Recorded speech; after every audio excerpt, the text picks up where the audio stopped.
It is late in the night here in India. The West Indies Test series has just concluded about a couple of hours back, but that doesn't mean that the cricket stops. And we're here to update you with the very latest as far as the ODI series, which starts on Thursday. As far as that is concerned, there is an update coming from the West Indies camp at the moment, and that is with regards to their make for the ODI series. The West Indies Cricket Board has finally announced their ODI squad for the upcoming three-match ODI series against India. It is a power-packed squad. There is Jason Holder who's going to be missing. There is no Chemo Paul as well.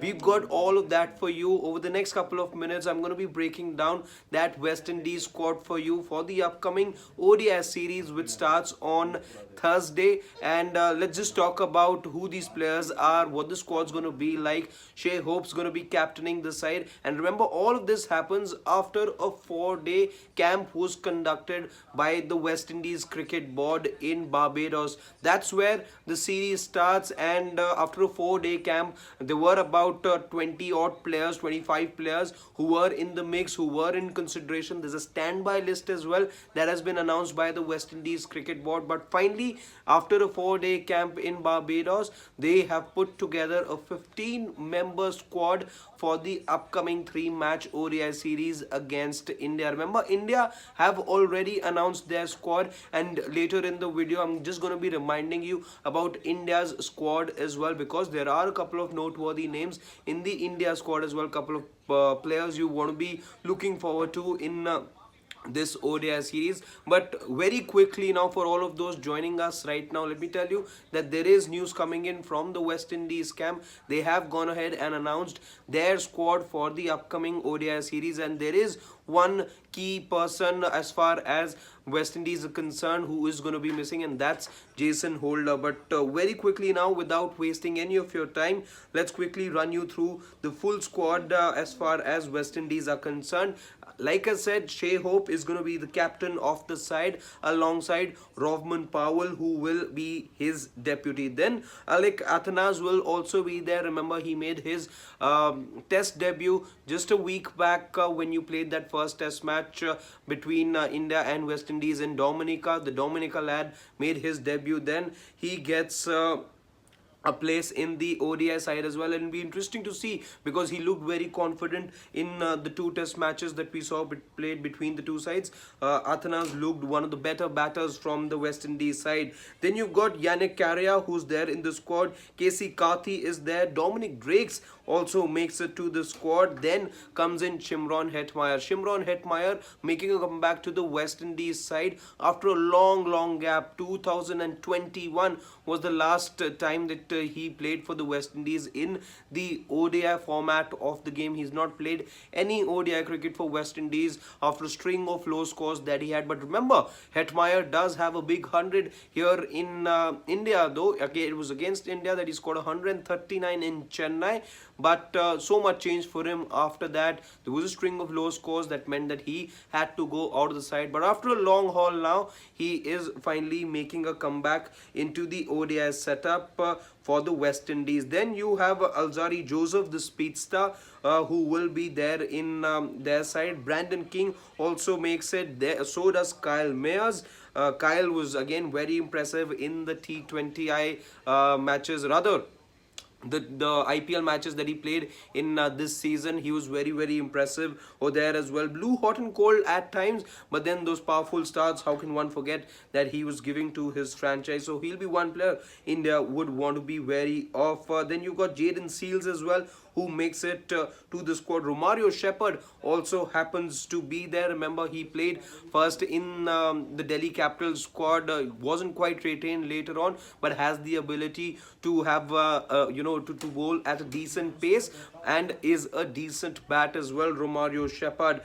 Then you've got Kevin Sinclair as well, and that is one bowler, by the way, India would want to be wary of. He is still very young, just about 23 years old, if I'm not wrong. But Kevin Sinclair is a very smart off spinner, and India would want to make some plans, maybe watch some videos of his as well, because he was very effective just about last year when the West Indies played against New Zealand. In fact, went ahead and picked a 4-4 as well in that series that he played. So Kevin Sinclair is one bowler India would want to be wary of, given the past troubles that India have had against spinners. Then you've got O'Shane Thomas, somebody who's not had enough international cricket as far as ODIs are concerned. He in fact will be playing after 2020. 2020 was the last time you saw him play an ODI for the West Indies. So he comes back into the fold after nearly 3 years, O'Shane Thomas. But we know with him he can really crank it up, and at some of these venues his additional pace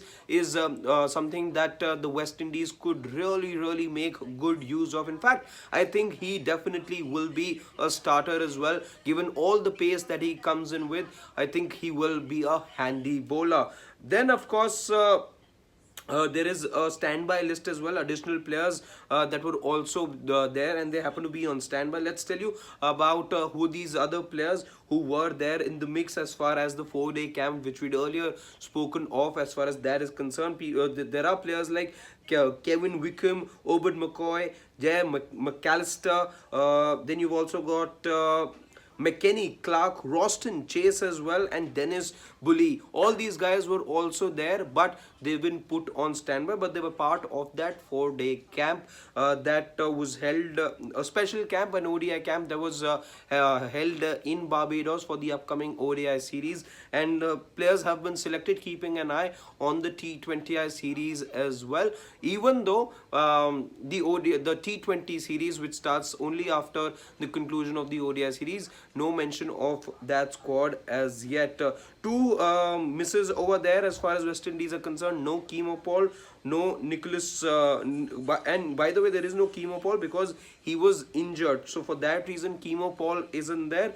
As far as Nicholas Pooran goes, he was unavailable for selection. So was Jason Holder. So for both these experienced players, there wasn't any place in the squad because both of them were unavailable for selection for the upcoming ODI series. Of course, West Indies would feel that having them in the squad would have given them a big boost, but it's not going to be the case because both Pooran and Holder were not available for selection. But that's as far as the West Indies squad is concerned. Looks like a good squad, of course.